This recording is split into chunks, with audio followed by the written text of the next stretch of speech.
tutasemaje kwamba hatuhusiki? Ndio maana tunawaomba nyie tushirikiane, elimu hii tunayoitoa tuichukue kwa wema, tujadiliane namna bora ambayo itatusaidia kwenda bila kukwazana. Kila mheshimiwa diwani ukaimpact kwenye halmashauri yako. Viongozi wangu wa chama, mnapokuja kwenye kusimamia sisi serikali, haya ndio mambo ambayo yanagusa wananchi.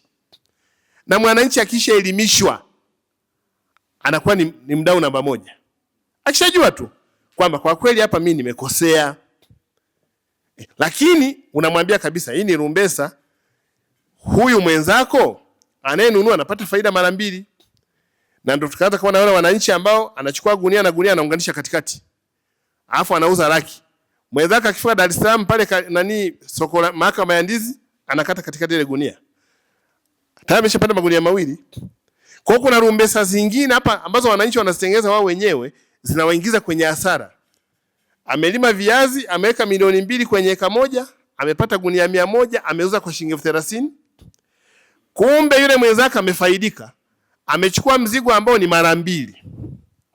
Kwa ninachosema ni hilo jambo tujiridhishe na mizani yenu ikaguliwe, lakini kama kuna ulazima ili kuondosha hizi lugha gongana, na shauri wakala wa vipimo halmashauri zetu kule kwenye mageti, faini ambazo zinahusika na mambo ya vipimo kuwe na mzani wenu certified, ili kila mmoja apate haki yake. Ninayetozwa faini niridhike, naye uza zao langu niridhike, na wewe wakala uweze kujua kwamba kweli hapa kuna eneo ambalo mwananchi ametendewa haki. Otherwise tapelekwa mahakamani, aliyepigwa faini na kuuliza, kwani ulipima mazao yangu? Mimi niliona tu kwamba gunia lina kichwa. Kwa hiyo gunia lina kichwa ndio kilo 150. Atakuwa hamna kesi hapo, atakuwa na bezi. Mneki ni kushukuru kwa sababu kwa ninyi viongozi, mimi nilikuwa mkuu wa wilaya Mvomero mwaka 2012. Tulianza utaratibu wa kupima mazao, kuuza kwa kupima. Ukienda Mvomero kuna eneo kule juu inaitwa Nyandira. Unaenda Nyandira unanunua cabbage kwa kupima, sio kwa macho. Cabbage 500 mnapima. Unanunua nyanya kwa kupima. Unanunua bilinganya kwa kupima. Tukaenda mnada wa Dakawa. Tukaisha utaratibu wa kupima ng'ombe ndo auzwe. Unampima mbuzi unamuuza. Ndo sasa watu walianza kuona ile biashara, wakaanza kuona ile faida. Kwa watu wakaanza kuwa mashabiki wa upimaji wa vitu vyao.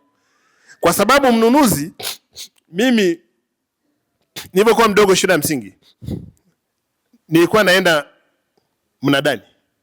Kwa unanunua mabeseni shilingi 500. Alafu yeye anabadilisha na kuku. Kwa unaenda unakuta mama amejifungua hana beseni. Mnampa beseni moja, yeye anawapa jogoo moja. Sio, unanielewa? Unapeleka ndoo moja ya plastiki, unapewa kuku wawili. Kuku mmoja ukija kumuuza sawa mabeseni 10. Hiyo ni biashara ya zamani. Kwa hiyo ndio maana unaona leo, kwa sababu watu wameanza kujua elimu ya vitu kupimwa na faida yake, unaanza kupata matapeli ambao sasa wanahangaika kwenye kuchezesha mizani. Leo ukifanya survey, unasoma hata taarifa zingine. Unaona mtu anasema kifungashio hiki ni kilo 5 za mchele. Ukienda kupima ziko kilo 4.5. Unanunua nyama mahala kilo 2. Ukienda kupima mzani mwingine kilo 1.3. Tulisha kupata hapa kesi ya mbolea. Unapata watu wajinga wanafungua mifuko ya mbolea, wanapunguza robo nusu, na wengine wanakuwa kwenye ushetani kabisa, anatoa mbolea anatafuta mchanga mweupe anachanganya. Kwa hiyo swala la elimu ya vipimo ni elimu ya msingi sana kwa watu. Ni bahati mbaya sisi bado nilikuwa naangalia juzi wale wenzetu walioenda India. Wanaenda kwenye masoko mzani huko pale. Yaani sisi tulipasha tufike mahali ambapo ukienda soko la Njombe unapimiwa nyanya kwa kilo. Sio unaambiwa fungu 500. Unapimiwa viazi kwa kilo. Najua hapa kuna watu wameanza, unaenda pale unanunua kilo ya vitunguu, kilo ya viazi, kilo ya hiki. Lakini knowledge bado haijaingia kwa watu wengi. Bado tunauza vitu kwa mafungu. Utauza kuku kwa kuangalia ukubwa wake. Unasema huyu kuku hapa ni 35,000. Lakini kumbe pengine utakapoenda kwenye utaratibu wa kuanza kuprocess ile kuku, unashangaa tu kuku anakupa labda shilingi 40,000. Kwa hiyo ile elimu ya upimaji, elimu ile ya wakala wa vipimo lazima tuisukume sana, ama makundi endeni kuonana nayo, na sisi kwenye mkoa tunawapa nafasi muonane na mabaraza ya madiwani, na naweza kaitia tu wote mkutano mmoja tu kama ndani, madiwani wote wa mkoa wa Njombe, management team zote za mkoa wa Njombe, mkafanya kikao kimoja tu na regional secretariat, mkatoa hii elimu kwamba jamani, huko tunakopima mizigo, huko tunakopiga faini za rumbesa, kiukweli wale watu hatujapima mizigo yetu kujua ni kweli au si kweli, tunapiga rumbesa ya macho. Yaani wewe unampima mtu unasema huyu ni mwembamba, huyu atakuwa ni mgonjwa, huyu mnene huyu ni mzima, kumbe umeona wachuya. Sasa ndo zile pale sema hili gunia lote hili hii rumbesa. Kwa hiyo Mheshimiwa Mbunge, kwa kuyasema hayo, mimi nikushukuru. Hiyo tunaendelea kuwashukuru sana wakala wa vipimo Tanzania. Hawa ndio wanatupa majibu ya vipimo, lakini zaidi sana tunaendelea kumshukuru sana Mheshimiwa Rais kwa kutuwekea hizi taasisi nzuri zinazojielewa ambazo zinafika hadi Njombe. Hapo vipi?